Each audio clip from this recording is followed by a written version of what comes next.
Hey guys, welcome back to Flat Creek Outdoors. I'm Phil, and today we've got a load of poplar in the trailer. I've got kind of an unpopular opinion about poplar. I really like it as a firewood. Now, some context about that. We are in Central Virginia. It doesn't get super cold here, so I'm not looking for this wood in particular as a wood to heat a home with. It's not that kind of wood.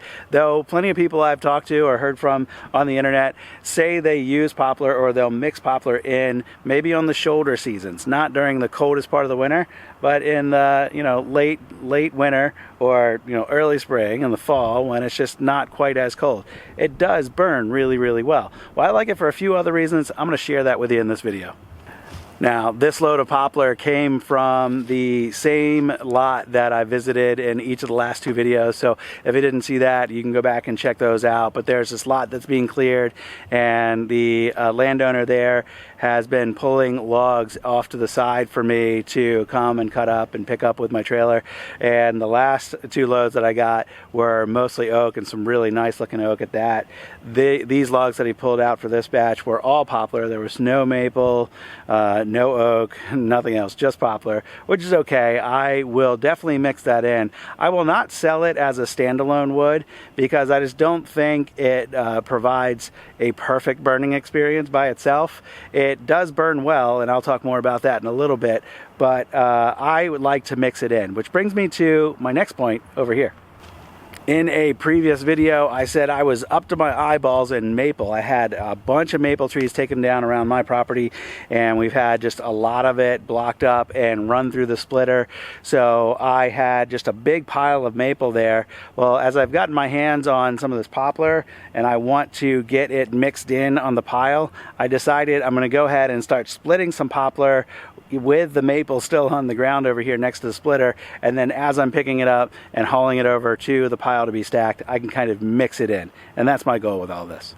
This patch over here, which is right next to the wood piles, is going to be our flower patch, and I cover that on my other channel on Woods Tree Farm. We plant flowers, and we let people come and pick their own flowers, and that's a big hit in the summertime.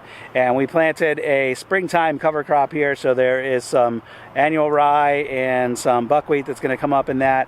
I just did that the other day, and I covered that in my last video on Woods Tree Farm, so you can go check that out if you're interested.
So all I was trying to do right there with that pile was just get about a 50-50 mix of poplar and maple.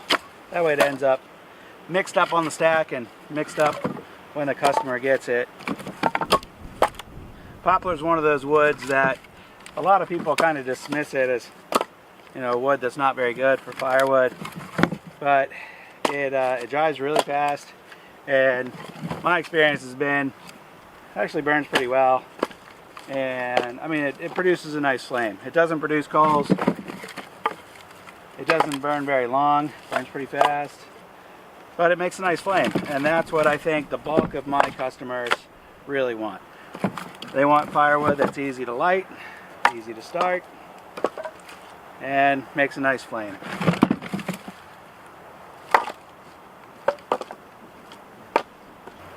The other thing I like about poplar is that it splits really easily, and even before I had this wolf ridge splitter and I just had the single wedge splitter, it's really easy to break it up into nice, consistent, small, square pieces, especially when you've got a big round like that and you've got a lot of that interior wood without bark. You can just chop it right up and make it whatever dimensions you want, and I really like that for bundle wood, and you know, I think it presents itself well as a sellable firewood. Just looks really nice, looks really clean.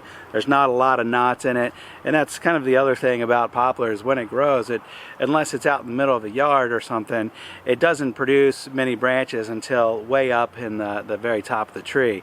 So you get a lot of straight sections of trunk where you get a lot of opportunities or a lot of wood to produce that, you know, looks nice and clean like this. Well, thanks for spending a little bit of time with me today, guys. I appreciate it, and I appreciate all your likes and all your comments and all of that kind of stuff. The channel's really growing, and I'm really excited about that. I can't wait to see what this next year brings as we, you know, expand the firewood business considerably here compared to what we've done in the past couple years. And I'm happy to have you guys following along. So I hope you have a good one. I'll see you on the next video.